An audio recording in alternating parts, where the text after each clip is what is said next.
Huwag kayong tanga. So, kasi, dun sa panahon na kailangan nyo yung kapwa-tao ninyo, pahiram sila ng pinaghirapan nila, o papaalala ko sa inyo, hindi nyo pinaghirapan yung mga perang inutang. So, gabayad kayo ng utang. Huwag mangyari, nababalasubasin mo tao, uutang ka, dun sa mga nasa abroad, o nandito sa Pilipinas, tapos pagkatapos ito, ibablock mo lang. Tapos, pagka nagkaroon ng pagkakataon na masingil ka, mas galit ka pa kaysa dun sa panahon na ikaw yung umuutang. Mas galit ka pa kaysa ron sa inutangan. Yung mga ganun lang talagang klase. Classic eh. Basura ng lipo niya. Kukunin yung pinaghirapan ng kapwa-tao niya, papakakuha ng ano, tapos hindi naman pala totoo. Pilipinas, matuto ka. Ang mga pauutangin mo lang ng mga tao, yung mga taong alam mong may kapasidad magbayad, pag alam mong walang kapasidad magbayad, papautangin mo, charity talaga yung pera na yan. Charity talaga pera na yan. Pag alam mong walang kapasidad magbayad, magbigay ka na lang. Bigyan mo ng konti. Hindi mismong kailangan nila, hindi rin mismong inuutang nila. Yung kaya mo lang pakawalan. Pero tungkol sa usaping utang, napakaraming tao ang sira sa utang. May mga tao mas malala. Lalo sa social media. Ang ginagawa, nililigong pera ng mga tao, ini-scam ang mga tao. At inanyan nyo, diba? Meron ng ganyan ngayon. Tapos dadami pa yan. Hindi ko mo influencer. Automatic agad. Na matino. Kasi maraming influencer na straight out sira talaga sa pera.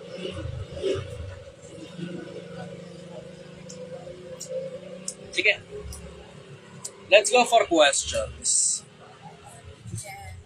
Tanong naman po ito galing kay Aldo.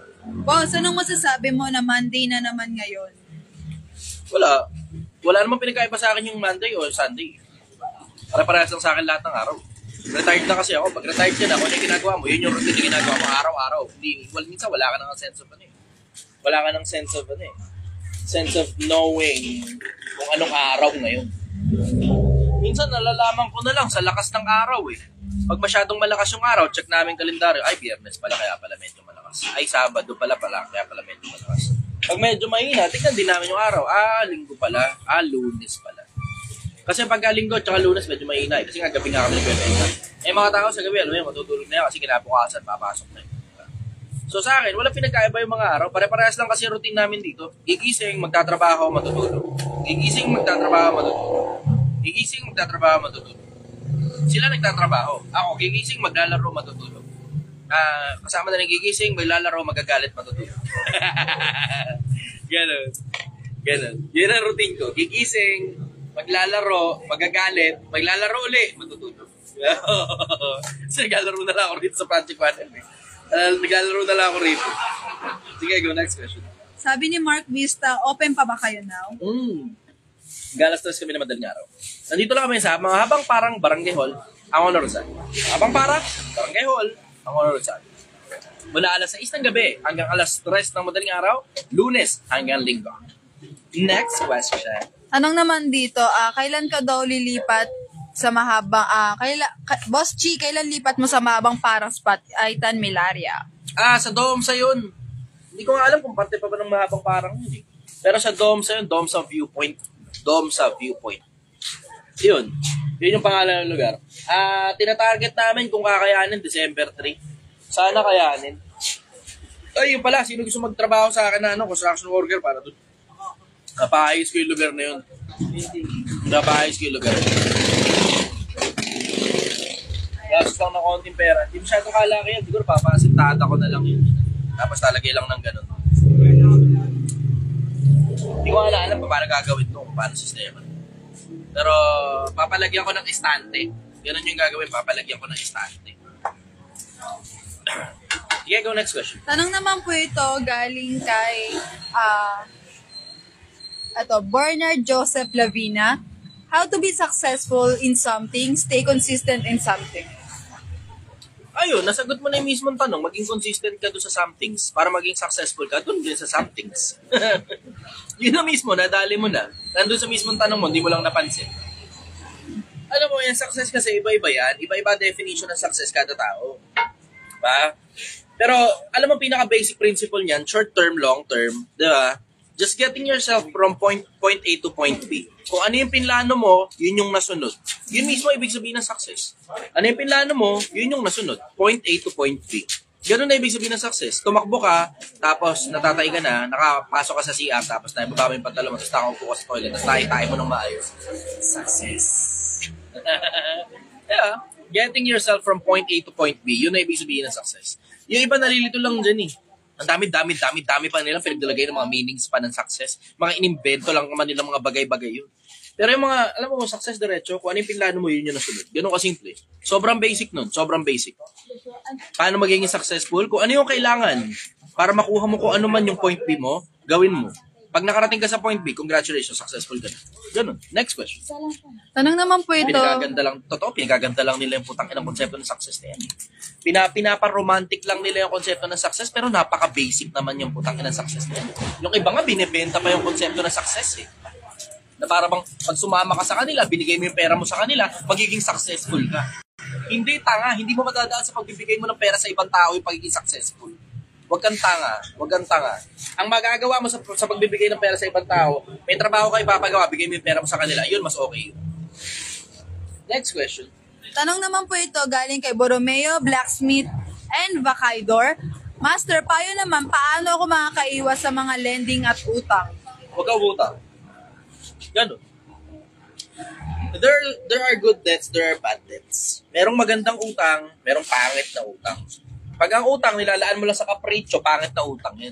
Pag ang utang, katulad ng ginawa ko nung nakaraan, diba? Mag-e-expand, nakachamba, merong pwestong sobrang ganda, mabibitin ang pera, tsaka ako ng utang. Pero kumikita. Ano ibig sabihin? Hindi ako mamumroblema sa pagbabayad ng putang inang yun kasi tag-1,000 lang naman kada araw, kada tao yun eh. 5 tao lang yung inutangan. That's 5,000 pesos a day lang. 5,000 pesos a day lang. Tapos ito hindi nyo alam tungkol sa konsepto ng utang, di ba? Ang kailangan ko lang naman doon, siguro mga 20 mil lang eh, 30 mil. Nagpasobra ako 100,000. Bakit? Kasi gigis ako sariling mantika yun. So, ibig sabihin, yung ginagastos ko ngayon na pinambabayad ko dun sa utang na araw-araw, nagbabayad ako 5,000, lahat sila, lahat na yun, lahat ng tao na yun. 5,000 kada araw, lahat na sila. Galing din mismo dun sa inutang ko. So, yung kalahati nun, gagastusin ko pang improvement na to. Pero yung kalahati nun, gagastusin ko para ibayad din sa kanila. Ganun ang sistema. So, hindi yan yung buong yun gagastusin ko. Bakit? Mahirap bawiin yun, takinan nyo. Ang hirap bawiin yun, isipin mo, 5,000 na tubo yung kailangan mong gawin kada araw para lang mabayaran mo to. Mahirap yun. Then, okay na yun in later part. Pag operational na tong kabila, makakapag-produce to at least mga 2,000 to 3,000 pesos a day. Habang 2,000 to 3,000 pesos a day din yung kinikita rito. May sobra pa ako 1,000 kada araw. Tumutubo pa rin. Kumikita pa rin ako.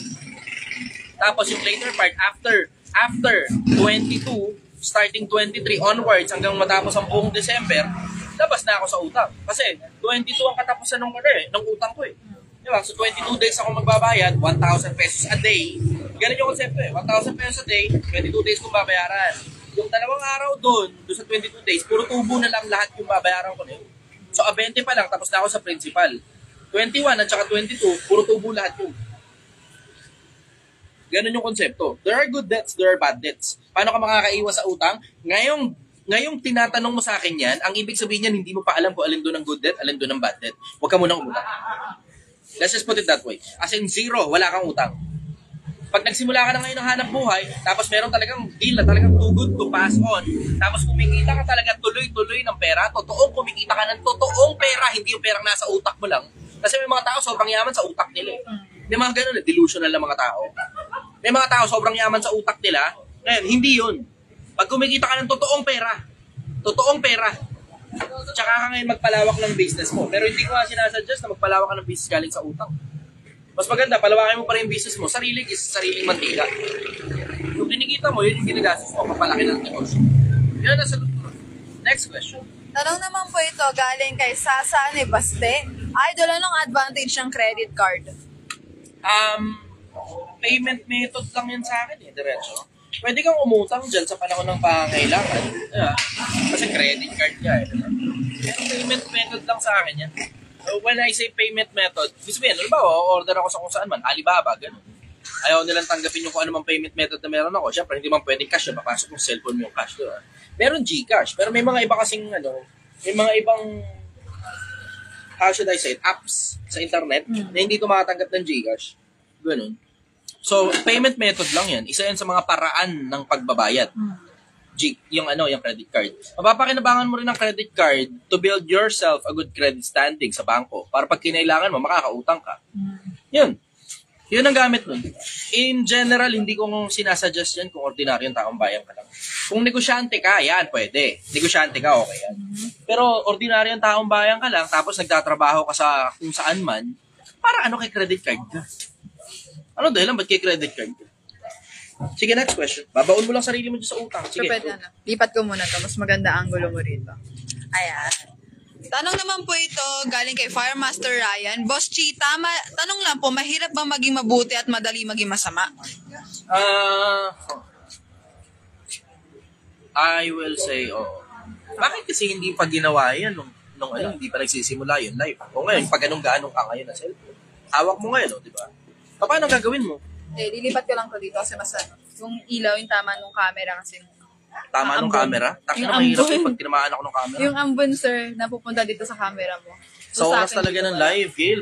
Dami namang oras na pwede mong gawin to eh. Lumakas yung ambon, sir. Lakas ng ambon. Tatakot ako naman. Okay, sige. Hello, kausapin ko muna kayong lahat. Kasi yung lack of preparation ni Gil, ito ngayon, hawak ko ngayon yung isang cellphone dito. Habang yung isa, binubuting-ting niya. Di ba? Lumakas yung ambon daw. Hindi nga, humihina nga yung ambon. Kanina malakas. Saan galing yung malakas?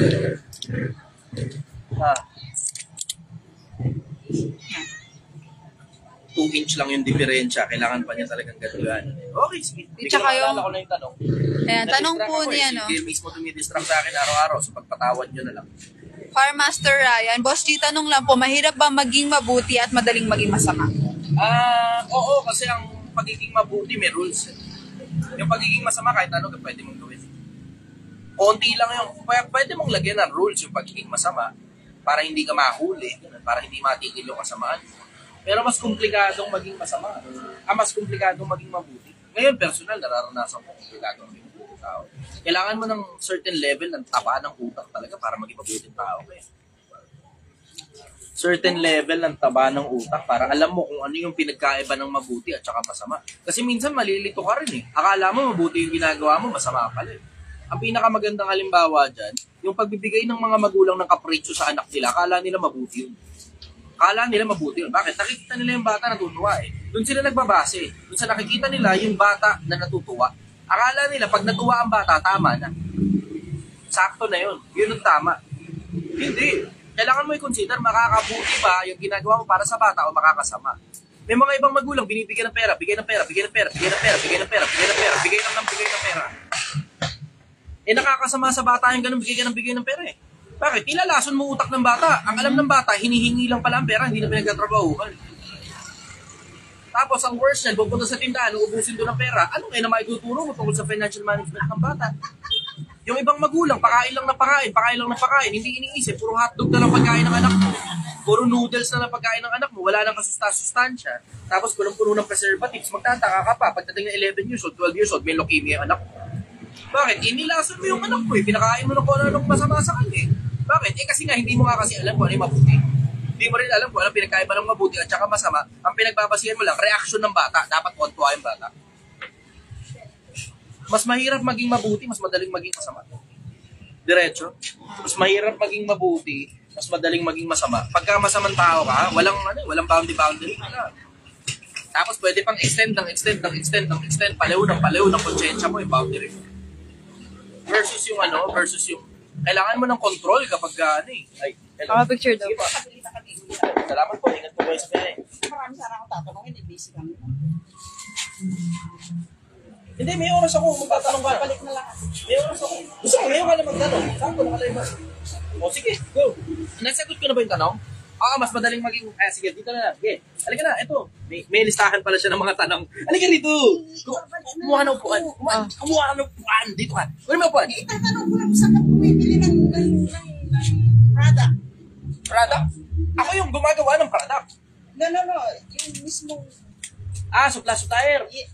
Yung mismo yan, yung batas. O sige, bibigay ko sa'yo. Send mo ako ng PM mo sa page. Ano ba ito? Pero ano yun? Friends tayo. Bultuhan yun. Hindi sila tumatanggap ng babarya-barya, garang-garang po. Bultuhan.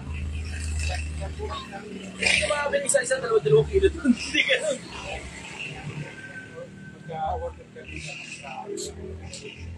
Okay yun. Okay sila na supplier. Pero kailangan bultuhan talaga. Food truck ko andyan sa plaza. Ano yun? Fiesta Plaza dyan? Sa may McDonald's. Teka, akin na nga yung ano, message mo nga ako. Baka, binibenta mo ba yung food truck mo? Yeah. Magkano?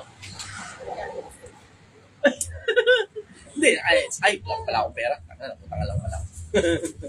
Oo, feeling mo na nga lang na makabalik na ako sa Amerika. Paano ba? Kaya Kaya mo na okay lang. Ako na bahala sa'yo. Ako tatalinuhan ko na lang para sa'yo. lalagyan ko nga sana ng 1 million ko na may picture kayo. Ano to? Ano sila lahat? Pira ka naman. Food truck. Good truck. Food Food truck. truck. Ayan. Okay. Ayan. Ayan ko na. Ako mag-message sa'yo. Reply kita. Food truck ang niya. Parang alam kong ikaw yung may-ari ng food truck. Siyempre sa dami na nag-message sa akin, hindi ko na alam kung sino-sino yung mga tao ron. Ay, ito pa mabigat. Kung yung mga nag-message sa akin, magkakamukha sila. Magkakamukha sila. Hindi ko maalala kung sino yung sino. Tapos sa hirap din ako makaalala ng pangalan. Eh, tuwatanda na tayo eh. O, kaway ka muna. Shoutout ka muna dito. Shoutout ka muna dito. Sabi ko nga, makihanay ako sa inyo dito. Eyo. Ang malaki na may truck ko, hindi pwede. Eh, sa barangay, depende ko papayagan. Yan dahilan lang kung bakit ako pinayagan dito kasi hindi ko agad ito hindi ko. Ano lang ito eh, kumbaga parang project ko lang para pakita sa mga tao paano kumita ng pera. Pero hindi naman tayo totoo hindi ko. Trip lang ito eh. Laro lang ba? Laro lang. O, kamay ka muna. Hello.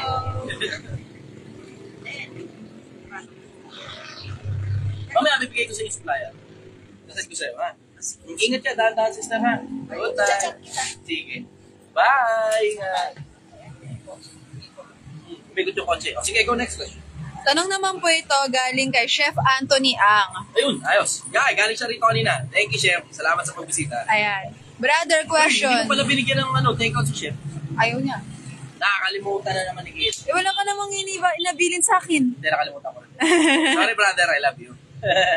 Anong bahala sa'yo? Padala na lang kita bukas. Pinapakain ko nga siya. Ayaw niya, busog daw po siya. Mm. Chef Anthony Ang, brother question. Paano mo ako minahal bilang totoong kaibigan? Eh, matinong tao kayo. Napakabihira naman dito ng tao. Isa pa pinaka-paborito ko sa'yo, brother, yung mga sinasabi mo totoo. Hindi hype.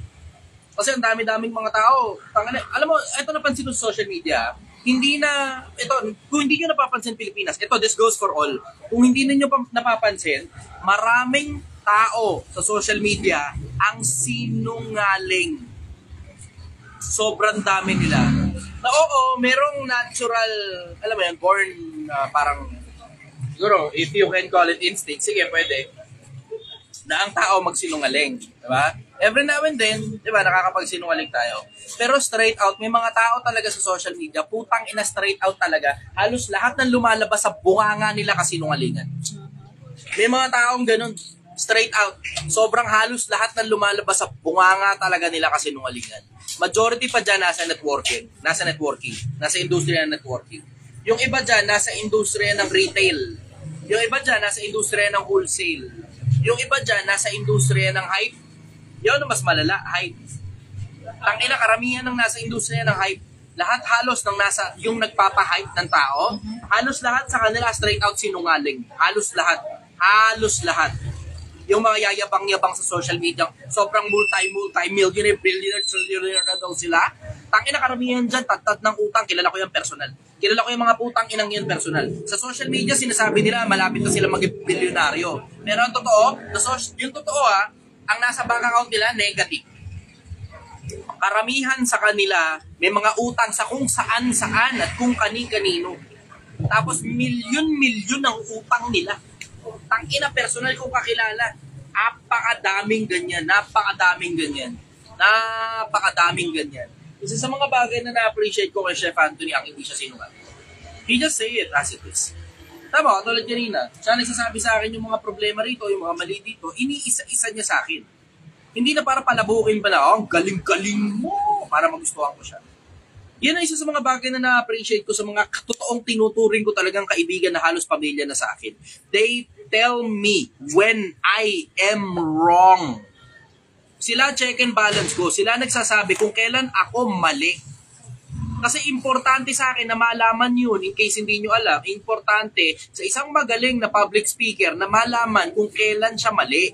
Kasi minsan sa sobrang sarap pakinggan ng sinasabi ng tao, hindi mo alam, mali na pala.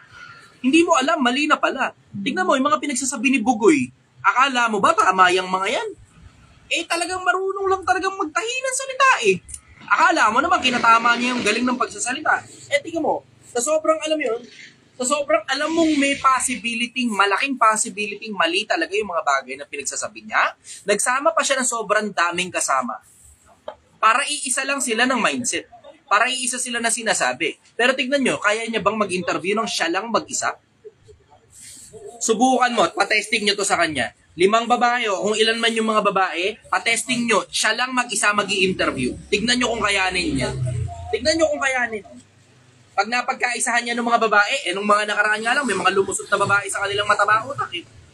Tignan mo, ano nangyari? Di ba napahiya siya? Ang sagot sa kanya ng babae, sige, okay, sige, po-protect mo kami. Okay, sige, po-provide ka. Paano kung hindi ko kailangan ng protection mo? Paano kung kaya ko pala yung sarili ko? Paano kung kaya ko rin mag-provide para sa sarili ko? So, hindi ko kailangan yung protection mo. Hindi ko rin kailangan, mag-provide ka para sa akin. Ano kaya na may offer mo? Takin na, tameme si ulul eh. Alam mo, Pilipinas, ang social media punong-puno ng mga sinungaling na mga tao. Sobrang dami nila. Sobrang dami nila. Straight out, sobrang dami ng mga sinungaling na mga tao sa social media. Gusto mo ng diretso, Pilipinas? Sobrang konti lang ng mga tao sa social media. Sobrang konti. Yung what you see is what you get. Sobrang konti. Sobrang konti. Straight out. Ingat kayo, dahan-dahan kayo sa biyahe. Sige. Isa si Chef Anthony Yang sa mga na-enjoy ko na nakakakwentuhan ko na kung sino siya sa personal, ganun din siya sa totoo. Hindi siya sinungaling. Plus, lagi nakakaalala. Salamat, brother. Dali lang, picture lang. Thank you, brother. Ingat kayo, dahan-dahan sa biyahe. Sige, go. Next question. Tanong naman po ito ni MJ Alcaraz, how to eliminate temptation idol? Di mo maalis yung temptation. Temptation is one thing. What you do with that temptation is a completely different story. Hindi yung temptation yung maaalis mo na, sige, pwede kang umiwas talaga sa temptation. Blatantly. Pero laging meron. Laging meron. Ang importante dyan, yung tibay ng isip mo para hindi ka mag-give in. Kasi temptation is there. What you do with temptation is a completely different story. Ang punto dyan, patibayin mo yung walls ng isipan mo o baka ng pananampalataya mo o baka ng morals mo para hindi ka kayo mag-give in sa temptation. Sa akin ngayon, may matinding temptation ngayon. Sobrang matindi. Sa sugal at saka sa politika. Ang tindi. Ang offer sa akin ngayon sa sugal, puta, kulang-kulang 2 milyon. Isang buwan. Isang pitik lang nun. May 2 milyon na ako. Tapos na Project 1 yun. Promote na ako ng sugal. Umuula ako. Hindi na importante kung may mag-sign up o wala. Alas kulang-kulang 2 milyon. Puta, temptation yun. Kung di ba naman temptation yun, no? Gano'ng katagal mo kailangan trabahuin yung 2 milyon piso? Yung 1 milyon nga, puta, balik na naman tayo. Lagapak na naman, eh, diba? Wala na naman sa 100,000 yung pera.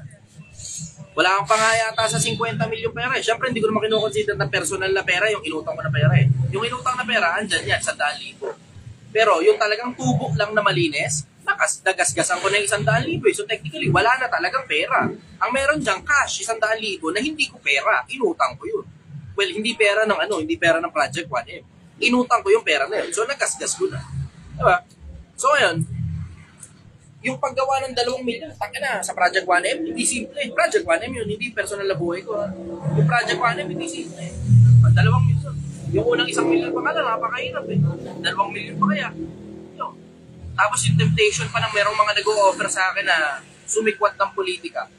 Kung hindi man ako daw yung tutulungan nilang kumandidato, tapos na yata yung panahon ng File of candidacy. File of candidacy. Buti nga natapos na yun eh. At least wala nang umulit sa akin ngayon. Yung isa pa, yung ipopromote ko daw sila sa panahon ng campaign period. Ang offer, mas malaki pa kaysa sa sugal. Ang laki! No! Putang ina, alam mo, ito na sobrang tinding temptation. Para lang alam ninyo, takit ng tinding temptation niya.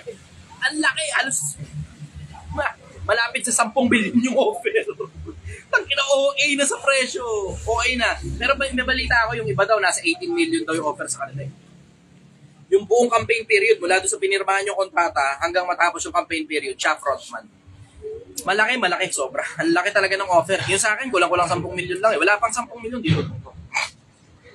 Pero, masyadong malaki yung offer. Tapos nakaka-demonyo.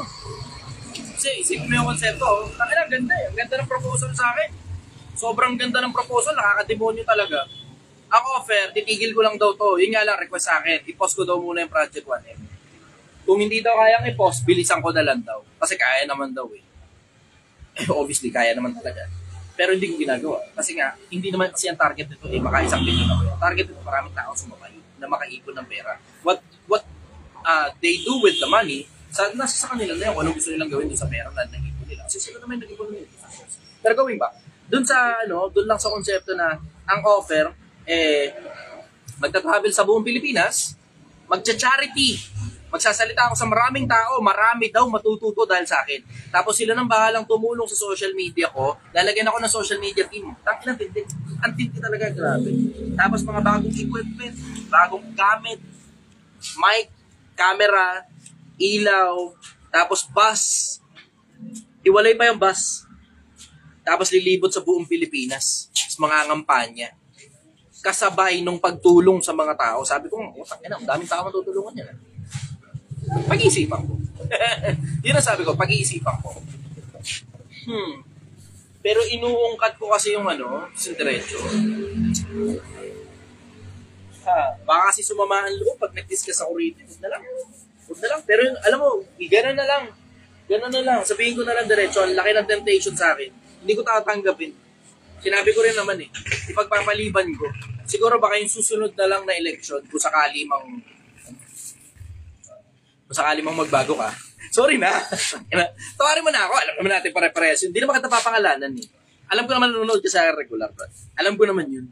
Marami ka talagang pera. And I clap you. I applaud you for that. Magaling ka talagang gumawa ng pera. Clap ka. Pero, ayan. Parehas naman natin nalalaman. Mamamatay na tayo. Kunti na lang yung panahon. Gumawa na tayo ng mabuti habang buhay pa tayo, brother. Yeah, request ko sa'yo. Gumawa tayo ng maraming mabuti. Hindi na importante kung nasa politika tayo o hindi. Alam ko nanonood ka ngayon. Hindi na importante kung nasa politika tayo. You and me. Hindi na importante kung nasa politika tayo parehas o hindi. Mamatay na tayo, bro. Tangina, lampas na tayo sa kalahati ng buhay natin. Parehas tayong lampas na ng 30 anos. Ikaw, mas matanda ka sa akin. Konti na lang yung buhay natin. Gumawa lang tayo ng mabuti sa kapwa. Huwag natin pag-interesan yung pera ng iba. Sige, yun. Tungkol sa temptation. Tangin ang dami. Sobra. Next question. Sabi ni Chef Anthony Ang, I love you, brother. Love you too, brother. Ayan, sabi po ni Joshua Embrado, dahil sa'yo, boss, natuto akong mag-ipon ngayon. Salamat sa mga mabibigat na payo mo, boss. Yes, gumagana. Gumagana. Okay, sige. Alam mo, minsan na kailangan lang talaga ng tao yung magiging halimbawa eh. Ba? Someone has to do the job. Tapos, people will follow along. Susundan ng tao yung halimbawa mo. Susundan ng tao yung halimbawa mo. Dala kong nakalimbag sa aking katawan.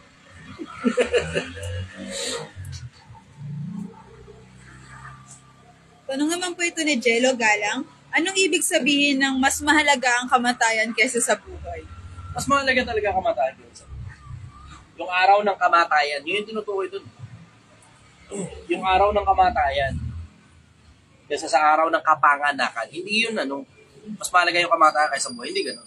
Pero yung araw ng kamatayan, araw yung tinutukoy dun. Araw ng kamatayan, mas importante kaysa sa araw ng kapanganakan.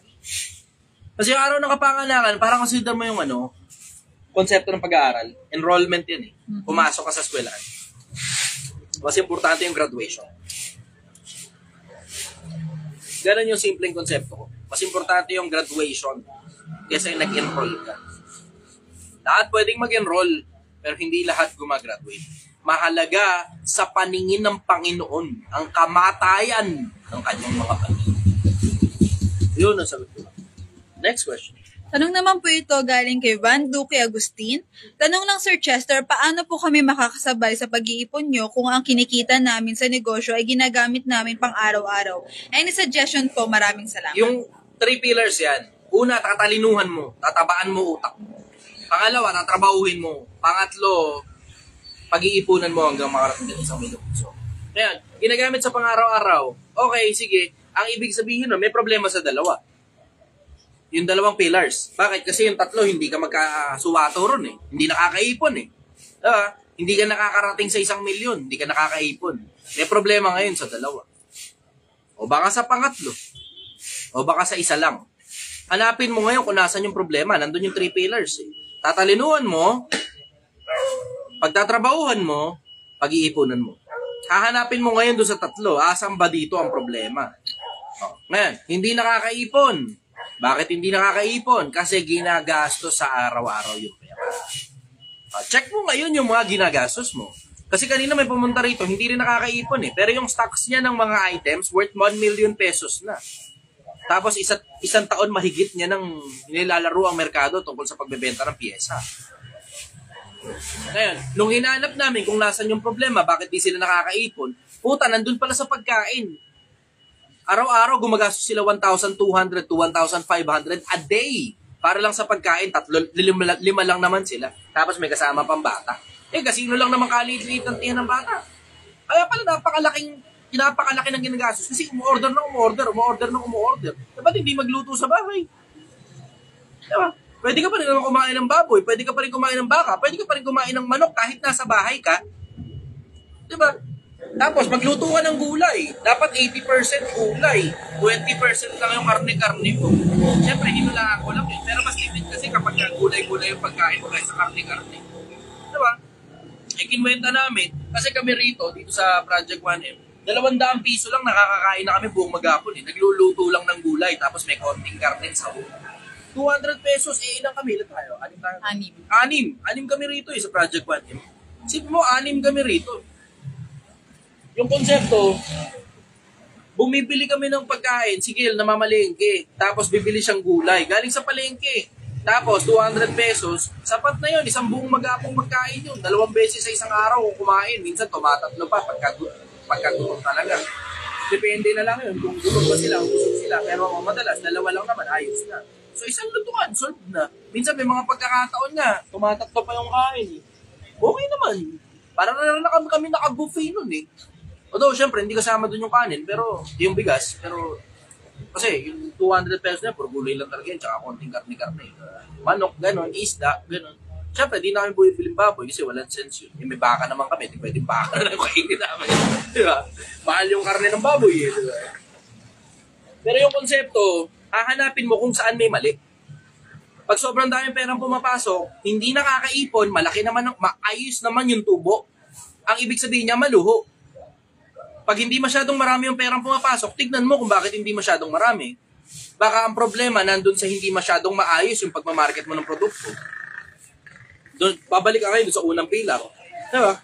Kung hindi pagkain ang problema, yung kapritsyo, pasyal, pagkain. Yan ang pinaka-common eh, pagkain. Ang lakas makaubos ng pera ng pagkain. Ang lakas. Tangina, isa sa mga pinakamalaking kapritsyo ng mga Pilipino yung pagkain. Isa pa sa mga pinakamalaking kapritsyo ng mga Pilipino, lalo na yung mga naghihirap, ang dami nila mag-anak. Ang dami. Tapos yung kuryente, minsan naiiwan yung ilaw bukas, minsan naiiwan yung aircon bukas sa mga medyo may alta syudad na konti. Yung iba naman, hindi nga mayaman, pero yung mga anak nila, pinababayaan nilang naglalaro, nagkakaukaw ng tubig sa CR. 1 oras maligo, nagkakaukaw lang ng tubig. Di syempre, gastos ngayon sa iyo yun, hindi sa tatabi mo yung pera. Diba? So, yun, yung luho ron sa pagkain o sa kung saan man, hahanapin mo kung saan kayo nagluluho. Meron yan, imposibleng wala. Kung ang problema nyo naman ay konti ang benta, baka marketing naman wala sa hulog. O baka ang sales ang wala sa hulog. Hahanapin nyo ngayon kung ano diferensya. O kung marami namang benta, O kung maraming customer, pero hindi masyadong nakakabenta dahil hindi pala kayo nagbubukas ng maaga, baka hindi nyo naman tinatrabaho ng maayos, tinatamaran nyo. Hahanapin mo rin sa tatlo, tatabaan mo utak mo, tatrabahuin mo, pag-iipunan mo. Yun ang konsepto. Hahanapin mo rin sa tatlo kung nasaan ang diferensya. Yun yung 3 pillars ngayon ng Project 1M para makaabot ka sa 1 milyong piso. Kung di nyo napapansin, ganun din naman ginagawa ko rito. Nakikita nyo mga problema every now and then. Di ba? Every now and then, ako yung sablay. Every now and then, mga tao ko yung sablay. Every now and then, hindi ko masisi yung merkado, pero yung weather yung sablay kasi may ulan. Tapos konti lang yung pumunta rito kasi nga may ulan. Di ba? Something to that effect. Minsan naman linggo, gano'n. Minsan naman petsa di peligro. Di ba? Hahanapin mo kung saan yung problema. Tapos dun ngayon mo sisimulan resolbahin. You start with the smallest or you start with the biggest first.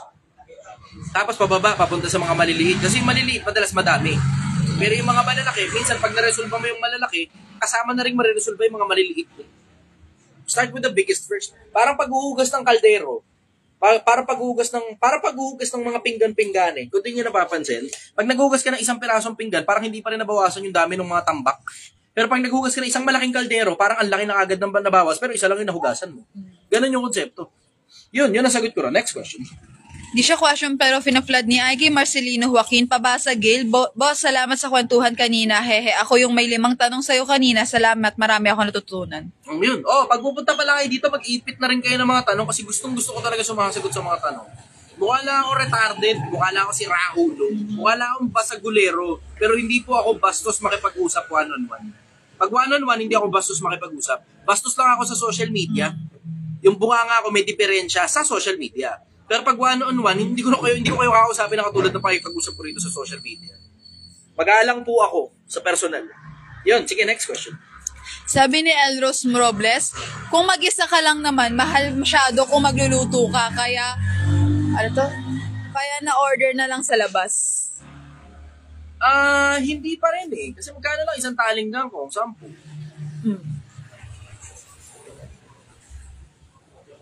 Tapos mag-aadobong kangkong ka, diba? 2 beses sa isang araw yung isang taling kangkong. Sobra na nga yun. Yung isang taling kangkong, sobra pa sa isang kainan yun.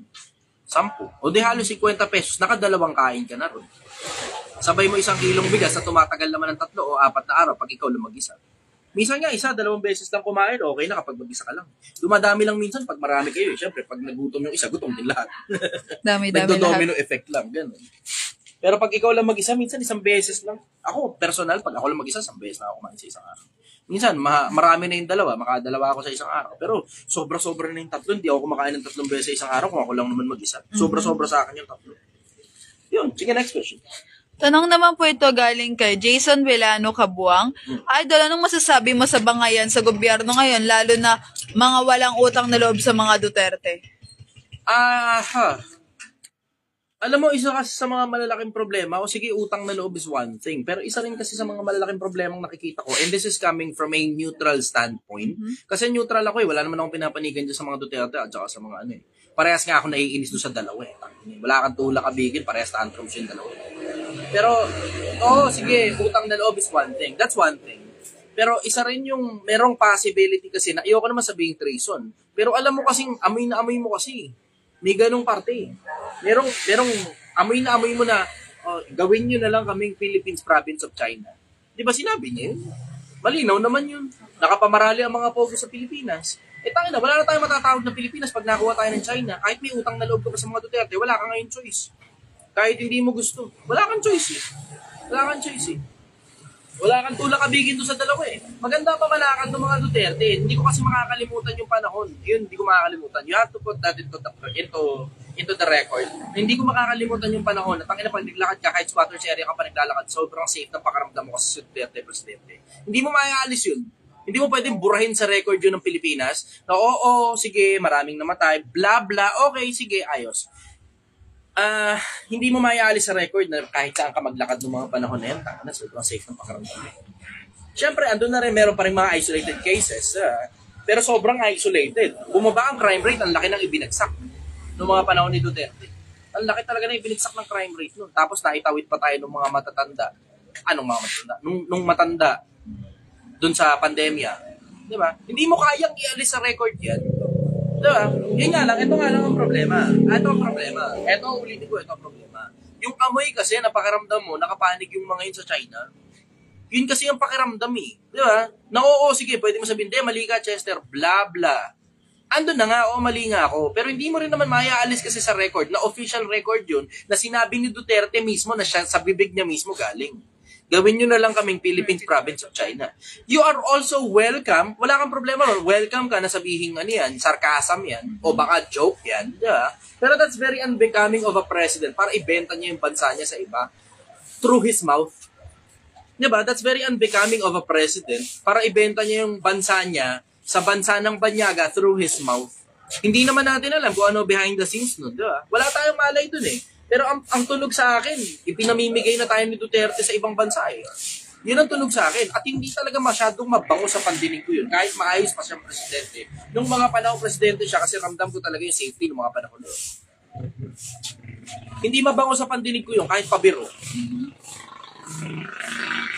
Ngayon, yung tungkol dun sa konsepto ng utang na loob, kung nakikita ni Bongbong Marcos, yung kaparehas lang din ang nakikita ng mata ko at parehas lang pala kami lang nakikita. Kung ganun man, at maaaring baka, alam mo yun, maraming akong hindi alam kasi siya yung presidente, ako hindi naman, at ordinaryong taong bayan lang naman ako. Pero kung parehas kami ng point of view dun sa konsepto na para bang ang tunog, parang pinamimigay na tayo sa China, wala na, pasensya na sa utang na loob.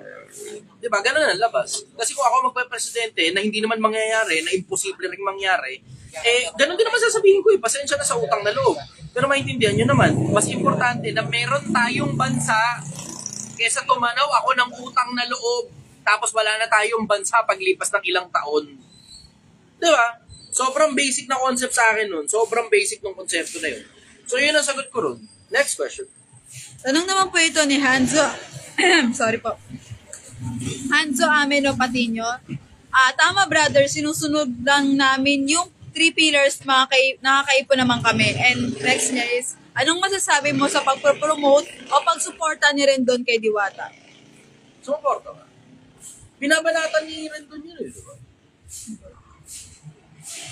Hindi ko alam kung sumusuporta si Rendon. Pero binabanatan ni Rendon yun mga panahon eh. Hindi ko alam siyempre kung totoo yun. So, hindi pa kami nagkakausap tungkol dun eh. Wala rin naman akong balita kung sinusuportahan niya ba si Diwata eh. Pero ang alam ko kasi binabanatan niya si Diwata. Yun alam ko. Nakita ko kasi yun sa mabang panahon.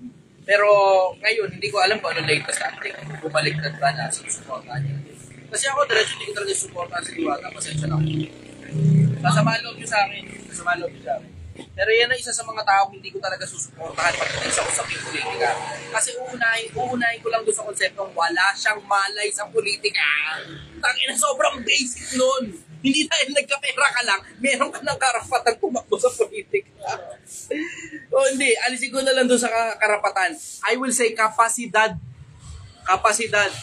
na mamuno at gumawa ng batas na minsan panahon manlalabag ka rin naman sa batas. Nakakainis. Sipin mo na lang kung puro ganyan yung mamumuno sa atin. Tangina, puro bobong ngiti-ngiti lang. Hindi pa nga marunong makisama sa mga customer niya. Inis pa siya. Tangina mo, bumili sa iyo yun eh. Customer mo yun eh. Tapos maiinis ka, aburido ka. Diba? Sabi, nakakapurat. Tangina. Ang nakakabuisit pa rito. Ito yung nakakabuisit pa ron. Tangina, yung isipin mo yung konsepto na parang kahapon lang siya yung kailangan ng tulong. Ngayon, tangina ko mga kandidato na porque nabigyan ng konting pera. Siya naman doon makatulong, sir. Tangina, Pilipinas. Tangina. Nainis ako niya. Next question, nakakainis. Tanong po ni John Patrick Estayaga Martinez, masama ba o mabuti ang pinaglalaban ng NPA dahil pumapatay sila? Thanks for the read, Gabe. Maganda sa papel. Siyempre, obviously, maganda yun sa pandinig nila kasi pinaglalaban nila yun. Pero nakikita mo naman kung ano epekto eh. Mapatay sila ng ordinaryong tao dahil lang hindi nagbigay sa kanila ng tongpats. Hindi binigay yung gusto nila, binabayulente nila kapwa-tao nila. Nakikialam sila sa mga malalaking kumpanya para sa mga sell sign, kailangan magbibigay daw ng revolutionary tax. Hindi ko alam kung alam ninyo. Pero yung revolutionary tax, kailangan daw magbayad ng ganun para hindi pasabugin ng NPA yung mga cell sites.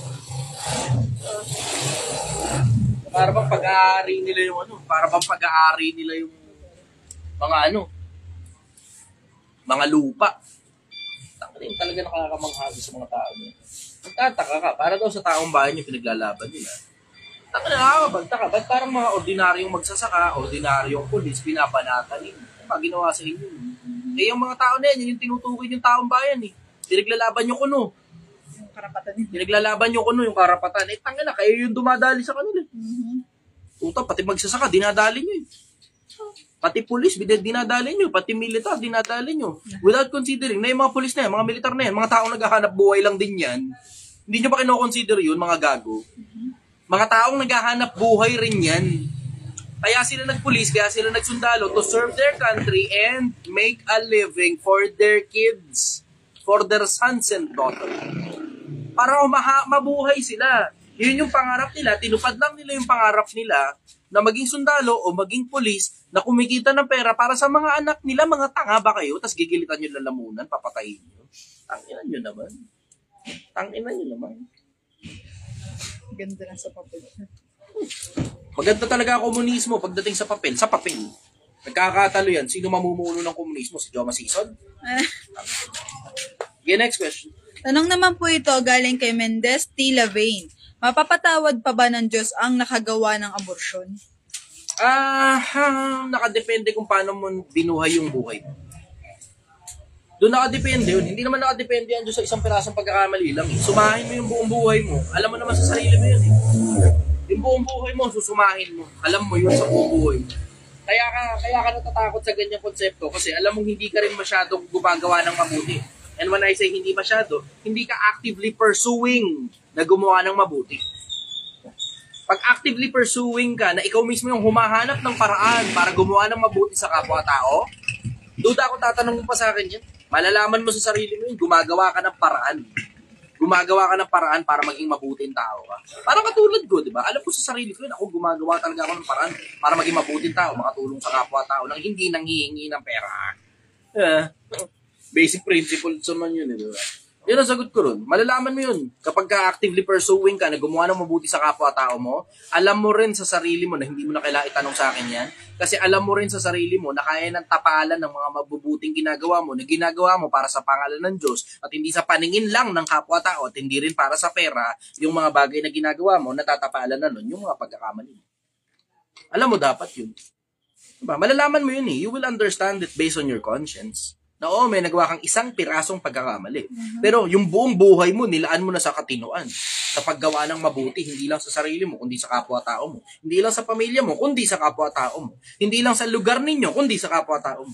Yun ang sagot ko. Next question. Paano mo malalaman na yung ginagawa mo ay para sa sarili mo lang ba? Para sa tawa mo, para sa Diyos? Pag nakikinabang ka, para sa sarili mo yan.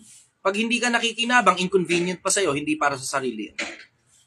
Yun, sobrang basic principle nun. Natatawa nga ako, nalilito pa yung mga ibang negosyante. Marami na kaming natulungan. Maraming natulungan. Anong tulong ang pinagsasabi mo? Hindi, marami kayong sinerbisyohan. Yun ang totoo. Marami kayong sinerbisyohan, marami kayong binentahan, na kinuha nyo yung pera nila, kapalit nung sinasabi nyong tulong, na oo, nakakatulong yung produkto mo, pero hindi kayo. Yung produkto yung nakakatulong. Bakit? May problema, na-resolve yung problema, biniyaran ka naman eh. Ano kailangan ipagpasalamat sa'yo sa bagay na biniyaran ka? Yung mismong pera na kinita mo ron, yun na mismo yung bayad sa'yo. Hindi ka dapat pasalamatan pa. Bakit? Kumita ka ng pera eh. Diba?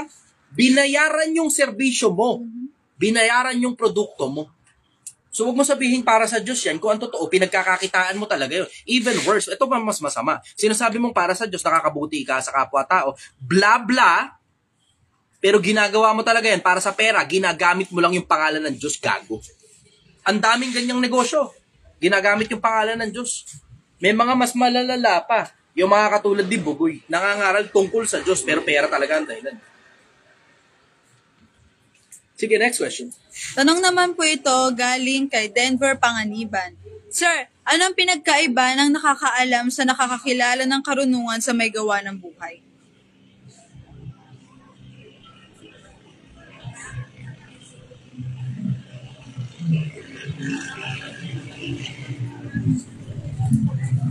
Ganda na tanong na yun.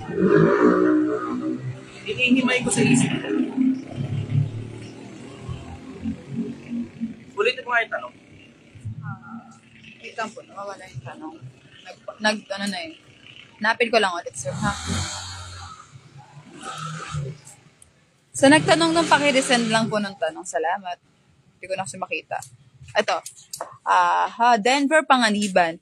Sir, pinagkaiba ng nakaalam sa nakakilala ng karunungan. Nakaalam o nakakaalam? Nakaalam. Makaalam.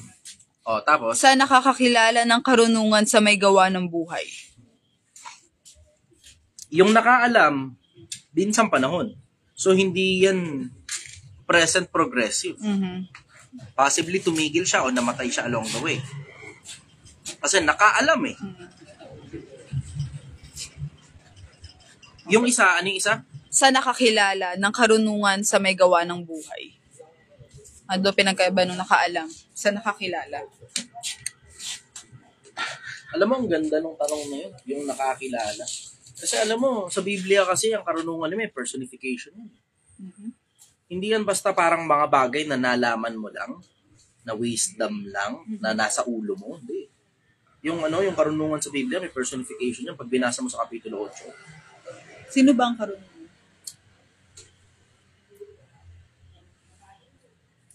Gail, ipapaalala ko sa'yo. Alala ko lang sa'yo. Ang dapat magtanong mga tao, hindi ikaw. Kailangan ko ba paalala pa ulit-ulit yung Gail? O sige. Tinanong mo na rin lang naman. Wala na. Panis na ngayon yung sagot ko. Bakit? Pinangunahan mo eh. Dunong-dunungan kayo. Diba? Yung mga bagay na pinag-uusapan behind the scene, Gail, hindi mo dapat nilalabas sa social media. Huwag kang ganyan. Dunong-dunungan eh. Ay, tama talaga sabi ng Biblia. Daig pa ng daig ng daig daw ng mangmang. Yung tao pa. Tao panta sa sarili.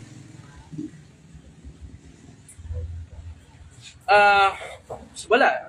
Spill ko na. Sa mga may gulang, yun na sa kasulat sa Biblia, si Kristo ang karunungan ng Diyos. Oh, okay ka na. Maligaya ka na. Nasira yung pagsagot ko, Gil. Oh, sige, salamat, Gil. Next question. Sayang.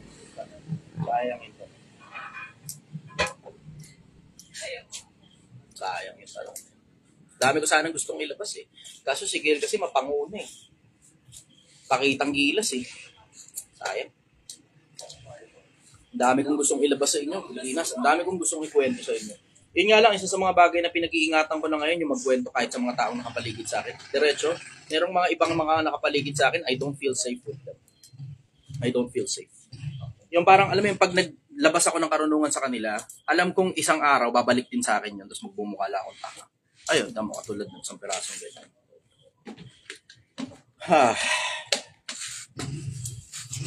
Next question. Tanong ni Brian Esteban, Idol Chi, meron ba talagang kabilang buhay kapag namatay tayo? Parang katulad ng buhay kapag buhay pa pa tayo. Salamat po. Hindi ko alam. Hindi ko alam kung ano yung tsura nun. Kasi ang tanong mo parang katulad eh, nung nandito tayo. Hindi ko alam. Hindi ko alam kung ano yung tsura ng kabila eh. Sa diretso, there's just too many books, too many information talking about the afterlife. Ang dami masyadong librong nagsasalita ng tungkol sa kabila. So ngayon, ang mangyayari ngayon, yung compilation ng mga bagay na napagbabasa ko, yun ngayon yung ilalabas ko sa inyo. Pero overall, hindi ko talaga alam. Hindi ko alam. Basta ang alam ko, eto basic. Yung mga bagay na physical, manifestation ng mga bagay na hindi nakikita. Bawa. Ito magandang halimbawa. Yung mga sinasabi ng mga tao, nanggagaling yan sa mga bagay na nasa loob nila. Sa kasaganaan ng puso, nagsasalita ang bibig. Yan ang nakasulat eh. Sa kasaganaan ng puso, nagsasalita ang bibig. Tama, parang magandang halimbawa, yung binara ko ni Gail ngayon, hindi pa ako tapos sumagot, binalatan niya ng isa pang tanong kasi gusto niya magpakita ang gilas. Yun naman talaga nasa loob nun. Yun na nasa loob ng puso nun. Hindi naman kasi yan hindi naman ako mapanghusga ng kapwa-tao Pero nakikita ko kasi yung nasa loob ng puso base sa mga bagay na lumalabas galing sa bibig nila. Sa kasaganaan ng puso, nagsasalita ang bibig. Kung ano yung nakakapanagana sa puso, yun ang gusto nilang ilabas. Ngayon, hindi pa ako tapos sumagot. Binara ako ng isa pang tanong. Tapos yung isa pang tanong, hindi rin ganun kasimpleng sagutin. Wala, sinagot ko na lang tuloy ng diretso na lang. Imbis sana, mahaba pa yung gusto kong isagot dun Tinan mo, nag-pause ako ng sobrang tagal. Pause ako sobrang tagal kasi ang daming pumasok sa isip ko ng mga bagay na gusto ko sanang ilabas. Ang dami Kaso binara ako ng isa pang tanong, wala na, it shuts off everything. Sige, sasagot na lang ako ng diretso na lang. Yan. Pero, yung mga bagay na materya, nakadepende yan sa mga bagay na hindi materya. I will say energy in general. Halimbawa, ito magandang halimbawa. Bigyan kita na medyo malalim-lalim. Dito medyo bababa ng konti viewers. Pero sa akin muna atensyon ninyo, malaki pakinabang nito sa inyo. Malaki pakinabang nito sa inyo. Type yes kung nakikinig ka ngayon. Sa akin muna atensyon ninyo.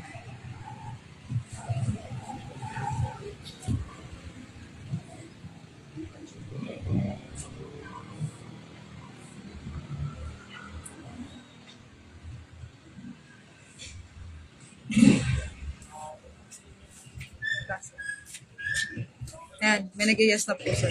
Okay. Ganito. Yung mga bagay na materya, in general, this goes in general, matter. Matter. Ano ba classification ng matter? Ano ba definition? Ang sabi, anything na merong timbang, merong mass. Occupy space and has mass. Matter. Tapos, pag bin-breakdown mo ang matter, you will get atoms. Pag bin-breakdown mo ang atoms, you get some atomic particles, protons, neutrons, electrons. Pag bin-breakdown mo yung protons, neutrons, electrons, ang makukuha mo quarks. Yung quarks, hindi na siya considered matter. Hindi na siya considered na matter. Ang quark considered energy. Tapos it goes through God particle, kung tawagin, para mag-iskisan doon, tapos makabuo ngayon ng mass.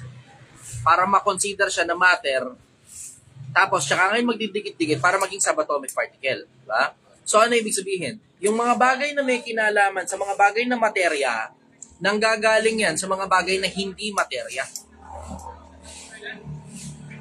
Nakita na natin kung anong itsura ng mga bagay na hindi materya sa mga bagay na nasa isip natin, sa mga bagay na nasa puso natin, na nadadigest natin at nakikita natin through matter.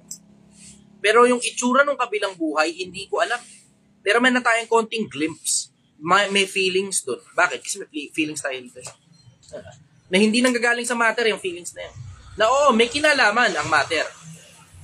Indirectly. Yung mga ikinikilos at saka yung mga inaakto ng mga tao, doon nakadepende yung mga feelings natin. At iba pang mga bagay in between. Halimbawa, yung pakiramdam ko ngayon ng inis kay Ken. Diba? Hindi naman matter yun. Pero nagmamanifest yung inis na yon na nasa loob ko dahil dun sa nasa loob niya na pinanggalingan ngayon nung hindi ko alam kung kayabangan ba o kaarugantehan. Ngayon, nagmanifest. Lumabas. Nagsalita ngayon ng bibig. Na-receive ko. Tapos ngayon, yun naman ngayon, yung nakapag-form naman ngayon sa loob ko nung pakiramdam ng inis. Diba? So, kailangan you have to put that into perspective. So, merong possibility na meron ding inis sa kabila. Kasi ganun yun ang sabi ni Pablo Inihahalimbawa natin yung mga bagay na hindi nakikita sa mga bagay na nakikita. Yun ang sabi ni Pablo Diba? So, merong possibility na baka merong ganitong klaseng mga emotions din. Kasi kung hindi nyo napapansin, yung pagpoprotekta ng mga anak sa mga magulang sa mga anak nila, ginagawa rin sa animal kingdom. Ginagawa rin So meron ding ganong konsepto possibly sa kabila. Kasi hindi lang tayo yung merong ganong klase ng instincts So yung instincts, baka meron din doon. Hindi ko kasi alam kung anong rules of physics doon kung meron mang physics doon diba? Hindi ko alam kung paano tumatakbo yung mga batas doon sa kabila. Basta ang alam ko, mas maraming batas doon kaysa sa mga batas dito. Kasi yung laws of nature natin, kulang yung laws of nature natin. Ang laws of nature natin ngayon, dito sa mundo, ganun yung itsura. Pero pagdating mo sa ibang mga mundo na kaya ding mag-cater ng buhay, kung tawagin nila Goldilocks zone, hindi natin alam kung yung rules of physics natin, kaparehas ng rules of physics nila doon. Possibility, oo. Pero baka merong mga bagay na iba. Hindi naman natin alam eh. Hindi natin alam. Tapos baka yung table of elements din nila doon, may mga iba din na mga table of elements doon. Diba? Ang daming mga bagay na, alam mo yun, if you look at the broader perspective, ano broader perspective? Isip mo itong perspective mo. Na ikaw nakatingin ka sa sarili mo lang. Nakatingin ka sa sarili mo lang. Pero kung lalawa kami yung perspektibo mo, maraming mga tao sa lugar, sa bahay kung saan ka nandun. Lalawakan mo pa ng konti, maraming mga bahay dun sa community kung saan ka nandun. Lalawakan mo pa ng konti, maraming bahay sa syudad kung saan ka nandun na sobrang daming tao sa loob ng bawat isang bahay. Merong mga average somewhere close to 3 to 5 individuals sa loob ng isang bahay. Pag pumasok ka sa squatter area, minsan 10 pa sila sa loob ng isang bahay. Minsan hanggang 12, 15, kung ilan man yung magkasya sa loob ng squatter area sa isang pirasong bahay. Tapos lalawakan mo pa ng konti pa. Sobrang daming mga bahay na maraming mga tao sa loob ng mga bahay na yun, sa loob ng isang bansa. Lalabas ka pa papunta ng mundo, sobrang daming tao sa loob ng mundo natin. Tapos lalabas ka pa, you have the solar system. Lalabas ka pa, you have the galaxy. Lalabas ka pa, you have the clusters of galaxy. Lalabas ka pa, mas marami pang ganun. Lalabas ka pa, hindi na natin alam kung ano pa mas malawak pa kaysa doon. So hindi natin ngayon alam kung anong itsura ng kabilang buhay.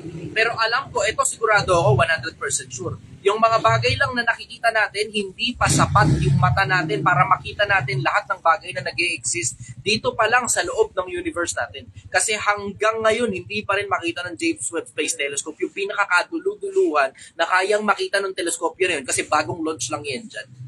Bagong launch lang yan dyan. Pero they're now looking at the possibility na baka 26 billion light years away na kayang makita ng James Webb Space Telescope in comparison dun sa Hubble Space Telescope na 13.5 billion light years away lang ang kayang makita. So kung tatanungin mo ako tungkol sa kabilang buhay, tangina sobrang lawak niyan, hindi ako sigurado. Pero sigurado ako na mas malawak pa yan kaysa sa mga bagay na materya. Sigurado ako dun. Kasi yung bagay lang na materya, tangina hindi pa nga natin malubos makita kung nasan yung pinakakadulu-duluhan ng mga yun eh. Pero yung mga bagay na spiritual, yung mga bagay ng kabilang buhay, kung if there's such a thing, hindi natin alam kung gaano kalawak yun.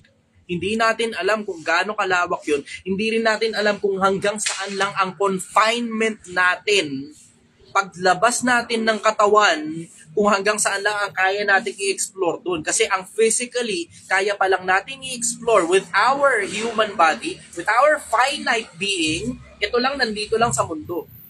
Kaya natin lumabas sa outer space with proper equipment. Pero kung wala kang equipment, hindi ka makakalalim sa dagat, hindi ka rin makakatawid sa labas ng atmosphere. Kung wala kang proper equipment. Meron pa. Good evening. So nakuha nyo yun, Pilipinas. Nakuha nyo yun. Yun nga ang dahilan kung bakit kung hindi nyo napapansin, nag-i-invest ako ng gusto. Heavily investing ako on the afterlife. Ang pag-i-invest ko, heavy. Gabi-gabi akong naglalay para manood kayo. Gumagawa pa ako ng ganitong klase ng cloud. Oo, cloud ito. Cloud. Bakit? Para sumabay ka. Tapos marami ngayong mga tao yung matutulungan ko nang hindi ako nanghihingi ng pera sa inyo. Bakit? Kasi mas marami akong mga taong matutulungan, mas malaki ang pag-asa ko na maiayos ko yung kabilang buhay ko na wala nang kinalaman sa materya. Specifically, walang kinalaman sa pera. Nakuha niyo yun, Pilipinas? Type yes niya kung naiintindihan niyo yan. Ang laking pakinabang sa'yo bilang tao kung maiintindihan mo yung parehas na konsepto na yun. And this goes bilang tao. Bilang tao. Hindi lang bilang padre de pamilya, hindi lang bilang empleyado, hindi lang bilang employer, kundi bilang tao. Na ikaw tao, kalilitaw-litaw mo lang dito, you only hit an outstandingly small fraction of time. 60 years. 60 years. And you are spending your time trying to be a millionaire or a billionaire na it's as if para bang pera ang purpose nung kapirasong panahon na nandito ka sa mundo. Ni wala ka man lang nasa kalingkingan ng mga panahon nung nagsimula ang mundo na bilyon-bilyong taon na. Wala ka man lang sa kalingkingan ng panahon ng isang bituin mula isinilang ang isang bituin hanggang mamatay ang isang bituin. Wala ka sa kalingkingan nun. And you fucking think that this life is about money? How stupid can you be? How stupid can you be?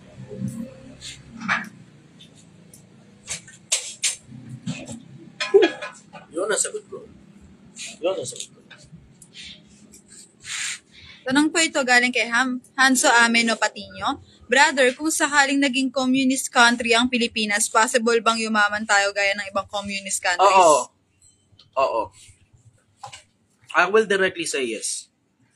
Pero ang pinakamalaking possibility din yan ay katulad tayo ng Russia o ng China o ng North Korea. Na ang malaking possibility doon sa tatlo na yun, yung dalawa doon sa mga yun, eh yung mga ordinaryong tao, tangina hindi talaga ng kahirapan. Dito sa atin, hindi pa masyadong matindi. Bakit? Kasi magpaparehistro ka ng negosyo, hindi kasing hirap ng pagpaparehistro ng negosyo sa China.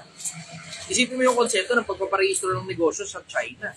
Putang ina, kailangan sumasang-ayon ka muna sa gobyerno bago ka makapagparehistro. Wala kang kalayaan.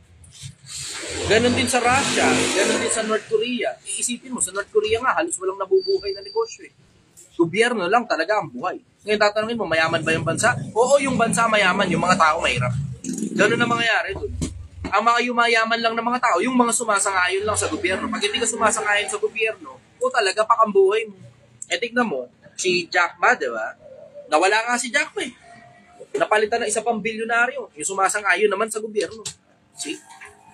Mas matindi ang politika kapag naka-communist country tayo. Oo, mayaman yung bansa mayaman. Pero nakadepende pa rin sa kung sino maghahawak ng pondo. Pag kurap yung mga nasa ibabaw mo, nayari ka talaga. Sige, next question. Tanong naman po ito ni Candido. Minsan kailangan mo lunukin ng pride para magkaroon ng laman ng tiyan. Anong masasabi mo dito, Sir Chi? Oo, minsan may mga ganong klase ng pagkakataon. Hindi ka nanghihingi, napunta ka sa kalsada.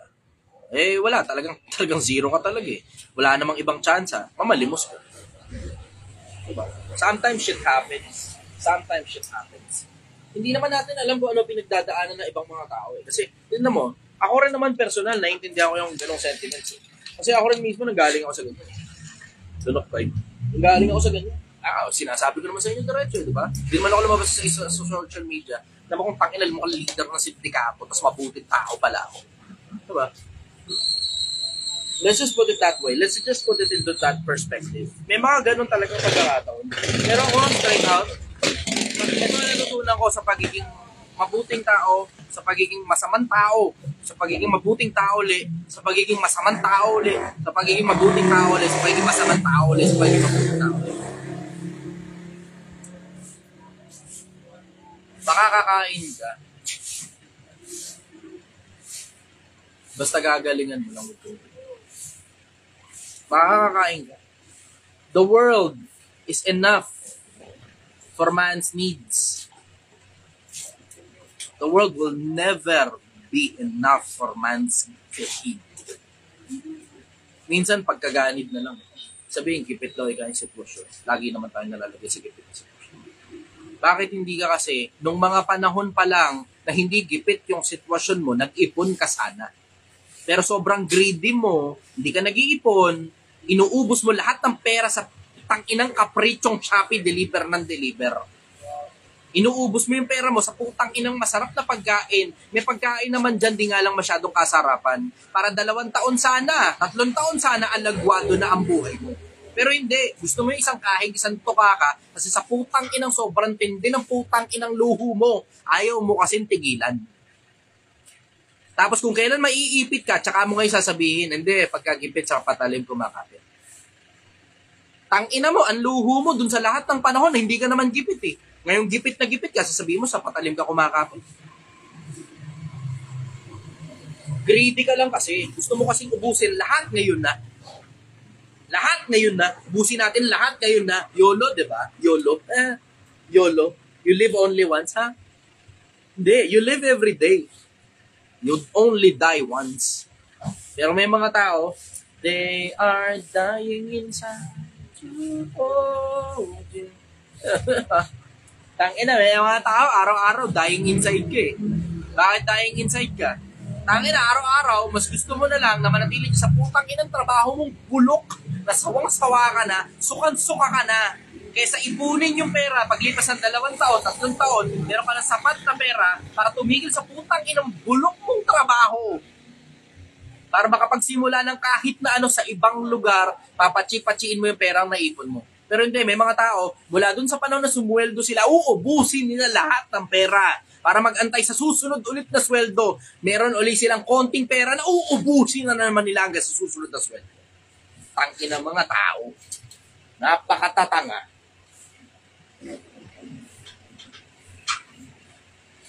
Sabihin, bali ka kami, marami kaming anak.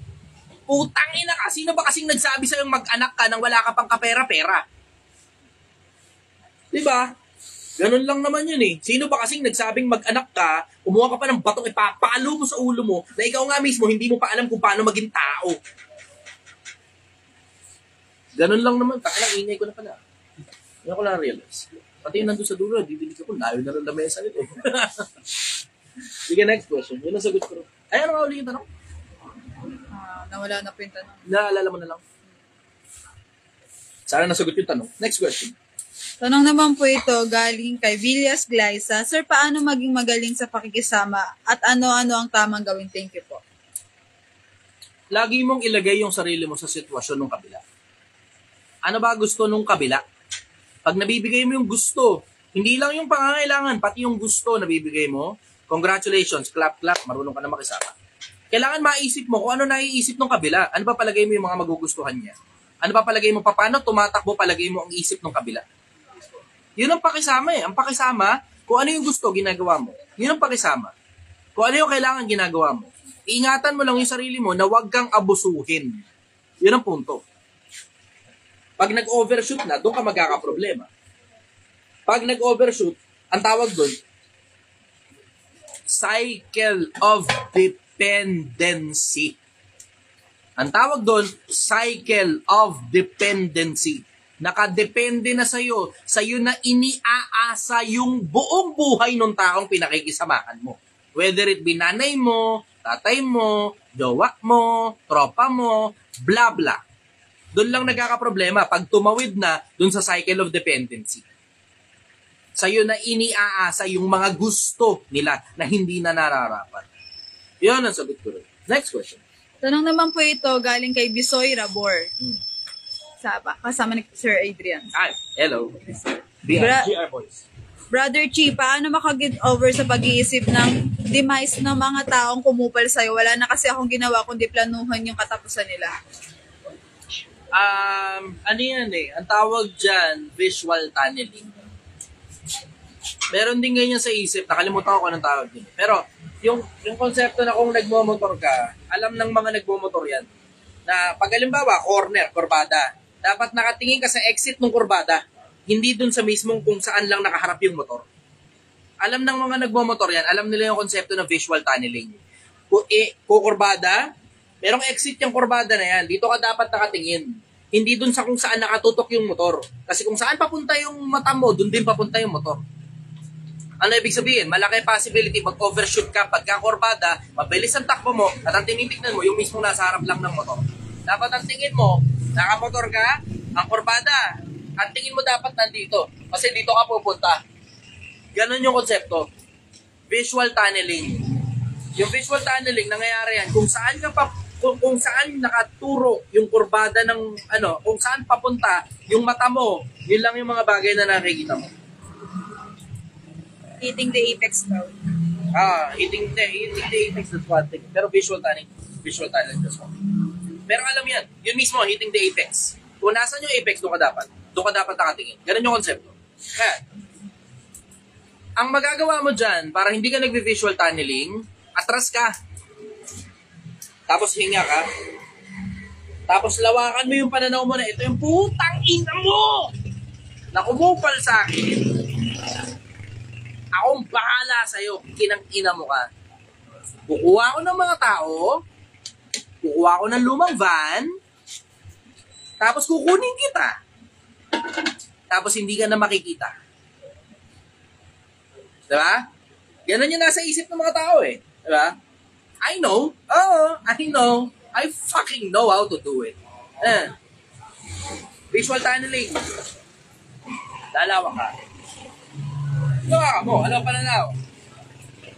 Sakay ka ng aeroplano. Pagtingin mo sa baba, pera ka naman, brad eh.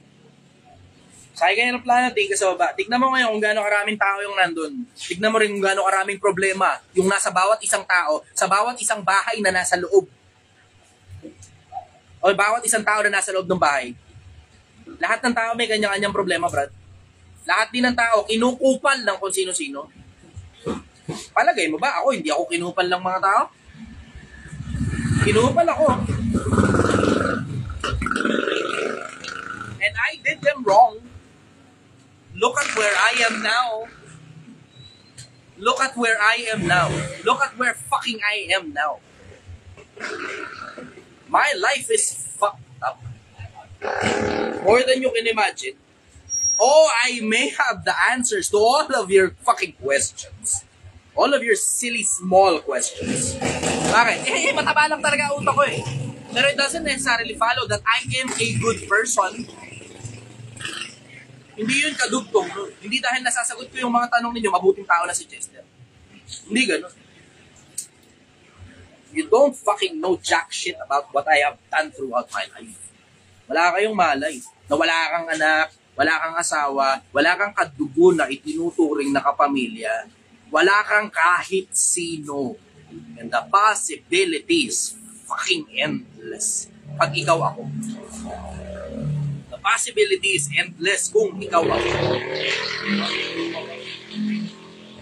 Pero you don't know the regrets that will come after, brother.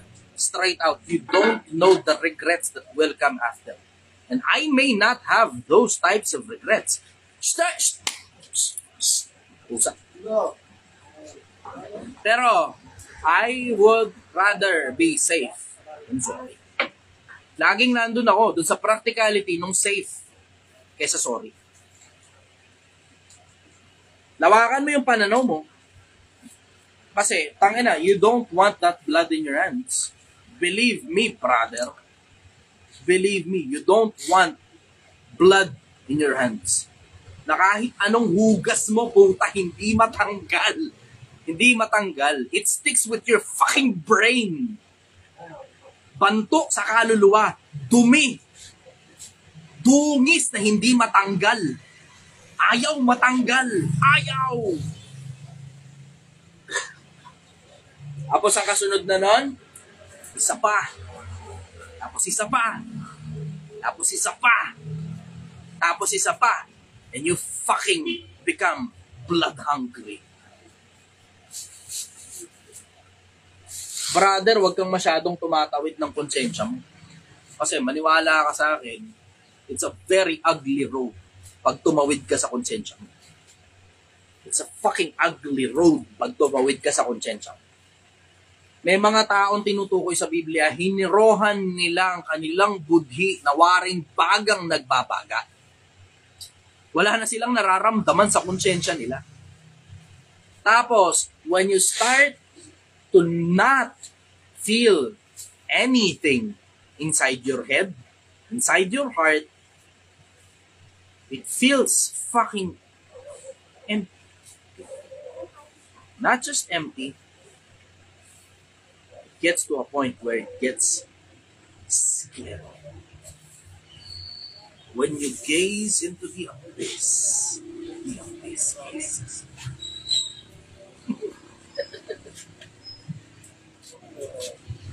take it from me, bro. You would want to take it lightly. Pag masyado na mabigat, masyado ka muna. Relax ka lang muna. Yung pera, mababawi uli yan. Maniwala ka sa akin. Hindi naman tuloy-tuloy yung damage. Na-damage ka lang minsan panahon. Hindi tuloy-tuloy yung damage. Kung tuloy-tuloy yung damage, then you do something legal. Malinis ang kamay mo, ibang tao ka lang gumawa. You do something legal. Demanda mo, ganun. Yun ang maisasuggest ko sa'yo. And I am coming from the standpoint na lahat ng kagaguhan sa buhay na ito, halos lahat ng maiisip ng isip mo, nagawa ko na. Hindi mo gusto yung mapunta sa posisyon na kaparehas sa akin, brother. You take it easy. Relax ka. pasyal ka muna. Pag masyado nang mabigat ang buhay, pasyal ka muna. Relax ka muna. Yun ang mga isasuggest ko sa'yo, bro. Sige, next. Tanong po ito, galing kay Romano Pintor Ukit. Bigyan mo ako ng mag-aana tanong. Masyado mabibigat lahat. Hindi ako naniniwalang matalino ka o mataba ang utak. Ang konsepto sa tingin ko sa iyo ay nakuha mo sa libro at experience pa umanhin sa iyo. Wala man akong pakialam. Salamat sa opinion. Next question.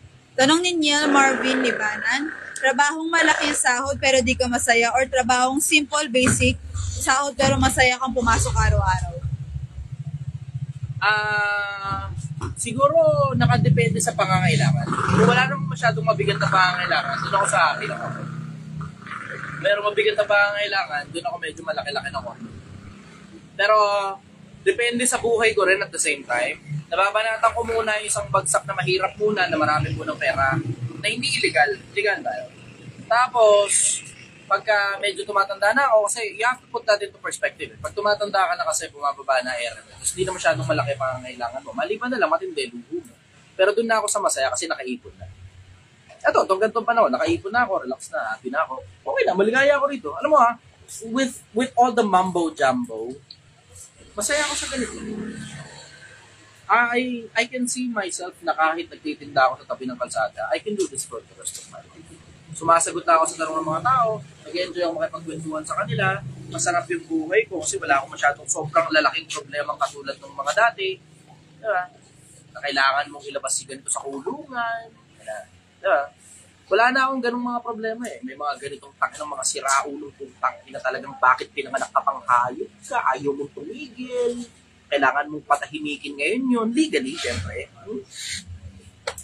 And everything else in between. Something to that effect. Pero itong ganito, maligaya na ako sa ganito. I can see doing this for the rest of my life. Ang sarap-sarap ng buhay ko. I wouldn't compare it with any other pieces and parts of my life in the past. Ito na mismo eksakto yung pinakagusto ko na ginagawa hanggang mamatay ako. Ito na mismo. This is, I'm living my purpose as a human being na nakakatulong ako sa kapwa-tao.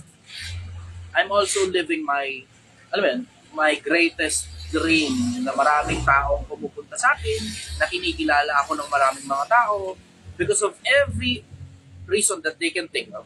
Any reason that they can think of. Overall, happy na ako sa ganito. Kasi nakaipon na ako. Pero kung di ka pa nakakaipon, unahin mo munang mag-ipon ng marami. Bago saya. Kasi yung mga iba, saya. Tapos, okay, sige, saya. Naglalakad ka, natapilo ka, palibintin mo. Kapag gamot mo ngayon sarili mo sa ospital, tapos wala kang ipon. You have to put that into perspective. The finite beings tayo. That being said, you have to demonstrate a certain level of practicality para every now and then na may magkasakit sa pamilya mo, kaya mo sila ilabas sa ospital, may makulong sa pamilya mo, kaya mo ilaban ng abogado, o ikaw mismo, madisgrasya ka sa kalsada, kaya mo labas sa sarili mo sa ospital. Yun ang sagot ko. Nakakatuwa naman ito. Hindi ka naman matalino. Okay, sige. Salamat sa opinion. Ikaw nga mag-live. Ako magtatanong. Tignan natin. Sige, next question. Tanong po ito galing kay Ces Carriazo Viduya. Boss, mas maganda bang isacrifice na lang ang tao na nasa paligid mo para lang sa pangarap? Minsan may mga pagkakataon, oo. Kasi lalo na kung yung taong nasa paligid mo, mga taong wala namang pakinabang sa pangarap mo. Even worse, wala talagang pakinabang sa'yo. May mas worse pa ron. Hinahatak ka pa pababa. Pero you have to consider phases of life. Diba? Kasi baka nasa phase lang talaga sila ng buhay nila, nalulunod sila, and they're outstandingly important to you. Asawa mo, anak mo, magulang mo. Diba? May mga pagkakataon na nalulunod lang talaga sila sa buhay. Sometimes you just have to take a pause. Hindi naman sila i-sacrifice. Hindi sila i-sacrifice. Pero you just have to take a pause. Hinga ka muna sandali. Kahit mga 1 taon lang, alis ka muna sa kanila. Abroad ka muna, ipon ka muna maraming pera, balik ka uli sa kanila, tapos magpanggap ka walang pera. Para hindi nila maubos yung pinaghirapan. Something to that effect. Yung konsepto ko na, kailangan mo muna minsan, may mga pagkakataon kasi kailangan mo munang buuin yung sarili mo. Yun mo na buuin ang sarili mo, minsan emotionally, minsan intellectually, minsan naman financially. Kailangan mo munang buuin yung sarili mo. Ano ibig sabihin ng buuin yung sarili? You have to have a certain target. Pag naabot mo na ngayon yung target na yun, then you are welcome to come back. Yun. Gano'ng konsepto. Hindi naman kasi ang konsepto iiwan mo sila habang buhay. Hindi ganun. Pero kumbaga yung mga magulang mo, gano'n, asawa mo, anak mo, gano'n. Alam mo yung babawasan mo lang yung pagdaramdam tungkol sa mga bagay na sinasabi nila sa'yo, nakakapagdamdam. Gano'n. To-turn off mo muna yung puso mo para i-turn on mo yung resulta mo. Turn off ka muna ng puso, turn on ka muna ng resulta. Kasi anytime pwede ka naman pumuso kahit kailan pagka marami ka ng pera. Anytime pwede ka naman pumuso kahit kailan pag intellectually savvy ka na. Anytime pwede ka naman pumuso kahit kailan kapag emotionally stable ka na. Diba? Alam mo yung konsepto na gano'n? Yung parang konsepto, isipin niyo yung konsepto na parang diploma o diskarte. Pwede mo naman pagsabay. Diba? Pero ba't hindi ka muna magtapos muna ng pag-aaral para pwede ka nang dumiskarte mula dun sa panahon na nakatapos ka ng pag-aaral hanggang mamatay ka. Ganon yung konsepto. Na, okay, sige, magulang, bla bla, hingi kayo pera, hindi mo na ang bibigyan ng pera, mga 1 taon, 2 taon. Ayusin ko muna sarili ko, ayusin ko muna karera ko, pataasin ko muna sa market value ko. Pag mataas na market value ko, nababayaran na ako ng mahal, babalikan ko kayo. Nandiyan pa rin naman kayo eh. Pero pag may sakit kayo, ako maglalabas sa inyo sa ospital. Kahit binubuo ko pa sarili ko. O nakulong kayo, ako rin maglalabas sa inyo sa kulong. O kung ano man na mangyari, tutulungan ko kayo. Tulong, pero hindi sustento. Hanggat hindi pa kayo senior citizen, hanggat hindi pa kayo sobrang tanda na hindi nyo na kaya magtrabaho, tutulungan ko kayo dun sa mga panahong gipit talaga kayo. Hindi sa mga panahon na wala namang problema, tinatamad lang kayong magtrabaho. Pero syempre, hindi mo na sasabihin gano'n. Yung konsepto na lalayo ka muna sandali sa kanila, upa ka ng ibang apartment, gano'n, para hindi nila pinakikialaman yung ipon mo, hindi ka rin nakakarinig ng bla-bla galing sa kanila. O tapos after 1, 2 years, mahaba na 3 taon dyan, may 1 milyong piso ka na. Sa loob ng 3 taon, bubuuin yung 1 milyong piso mo. Minsan, 5 taon, 1 milyong piso meron ka na. O ngayon, every now and then, kachat mo pa rin naman sila, pero hindi mo na lang talaga pinapansin yung mga bla-bla nila. Mga wala kang utang na loob, gano'n, bla-bla, etc. Wala kang utang na loob. Kasi sila rin naman na makikinabang nun kapag panahon para bumalik ka na sa kanila. Diba? Sipin mo yun, may sarili ka na negosyo. Malaki na yung negosyo mo, may 1 milyong piso ka na nakabangko. O tapos may sarili kang bahay, may sarili ka pang kotse. Pag bumalik ka sa kanila, it's not too much para, alam mo yun, every now and then, o sige, pa-deliver tayo, Jollibee. Mababalik mo pa ba yung panahon na wala ka sa kanila? Hindi na. Pero at least, mula dun sa panahon na okay ka na, financially stable ka na, hanggang mamatay sila, maayos na ang buhay nila. Diba? Ganon yung konsepto. Yan ang sagot ko. Tanong naman po ito galing kay Anthony Abadanyo. Brother, paano ma-acquire yung matibay na disiplina? Unahin mo muna, ano ba resultang kailangan mo? Tapos, ano bang emosyon ang kailangan mong i-demonstrate dun sa resulta na kailangan mo? Tapos, ano bang mga traits yung kailangan mo? Tapos, ano bang mga routine? Simulan mo muna ang routine. Kasi, yung routine kasi, pag nabago mo na, at dun sa routine na yun, nakakakuha ka ng resulta, at yung routine na yun, ang regular na paulit-ulit mong ginagawa, then that becomes discipline. Yun yung magiging disiplina. Yung routine mo na gumagana. Obviously, merong mga routine na hindi gumagana eh. Diba? Pero yung routine mo na gumagana, tuloy-tuloy mo na dapat hindi ma-break yung routine na yun for approximately, ang sabi sa Google, 66 days. Hindi lang pala 21 kasi dati akala ko 21. 66 days. Tuloy-tuloy mo yun, tapos tuloy-tuloy mo pa, naka 100 days ka na. Tapos, tuloy-tuloy mo pa. And then, yung routine mo, that becomes your discipline. Yan ang sagot ko. Next question. 1 hour 13 na ito pala. Sige, last question. Go.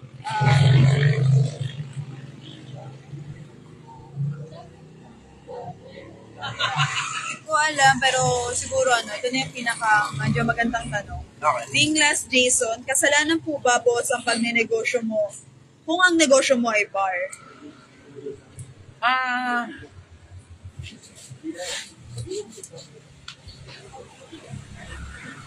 Ano ba ibig sabihin ng bar? Kasi meron akong common na nasa isip. Yung may alak, tapos may entertainment, tas optional kung may babae. May mga option kasi na may babae na mga bar. Pero meron din namang mga bar, as in, cocktails lang talaga, yun ang inumin. Meron nga, walang entertainment at all. As in, literal bar lang. So, ano ibig sabihin ng bar? Curious tuloy ako. Paanong bar yung sa'yo? Pakilinaw mo nga.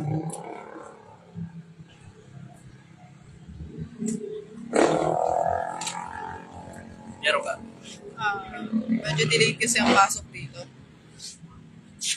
Habang nag-aantay tayo, Bernard Joseph Lavinia. Sino ba da? Okay. Sige. Sagutin ko na lang, bro. Nakadepende sa klase ng baka.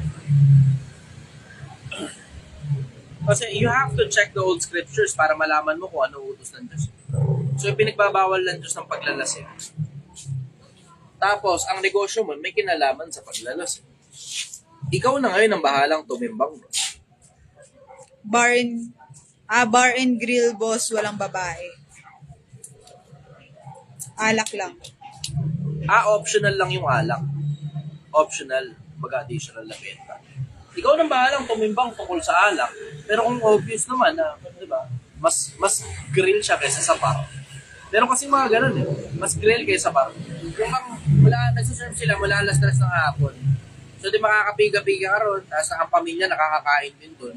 Tapos mula alas 7 ng gabi onwards, puro mga manginginom na yung sinaservisyoan. Yung mga ganong klase ng bar. Pero it's more of mas kainan sila kaysa bar. Yung mga ganong klase ng bar. Ikaw nang bahalang tumimbang. Pero hindi mo kasi magugustuhin maging pasimuno ng inuman. Kasi, alam mo yun, maraming mga tao na nadidisgrasya sa inuman. Diba? As much as maraming, kumbaga parang isipin mo yung konsepto na, para kang casino. Na hindi lang naman automatic sa casino, puro sugalan. Kasi may kainan din naman sa casino. So sa paligid ng casino. Parang Resorts World, diba? Parang ang tanong mo, masama ba na magmaneho ng Resorts World? Parang ganun yung tanong mo eh. Yung kainan, obviously, hindi naman masama magmaneho ng kainan. Pero yung casino dun sa loob ng kainan, marami nang nalulung dun. Ganun yung konsepto. Ikaw na lang ang bahalang tumimbang sa konsensya mo. Pero alam mo, in fairness naman sa Diyos, na-realize ko rin paglipas ng panahon. Hindi naman, yun nga ang isa sa mga swerte natin bilang mga tao. Hindi pagkagawa mo ng mali, hindi pagkagawa mo ng kasalanan, patay ka agad. So, hahayaan ka lang muna niya. Tapos pagdating sa pinakadulo, doon ka na ngayon nakakatulad. Ikaw na bahalang tumimbang sa sarili mo. Pero ang nakasulat kasi sa Biblia, hindi kasi pinapayagan ng Diyos ang paglalasing. So yung mga manlalasing, bla bla, hindi papasok sa kaharian ng langit. Alam mo na yun. Ganon yung konsepto. Hindi ko naman pwedeng iurong sa'yo, naalang-alang sa'yo bilang audience ko, yung gusto mong marinig yung ibibigay ko sa'yo. Ang nakasulat kasi sa Biblia, yung mga manlalasing, hindi aakit sa kaharian ng langit. Ang daming talata nun. Yung nasa unang Korinto, tapos nasa Apokalipsis, ang daming talata nun, mga manlalasing hindi talaga aakit sa langit. Ikaw nang bahala ngayon magtansya sa sarili mo. Ikaw nang bahala magtansya sa sarili mo. yun ang sagot ko. Natay ako nag-iilmat. Sige, ending na. Magandang umaga sa inyo, Pilipinas. Paano naman?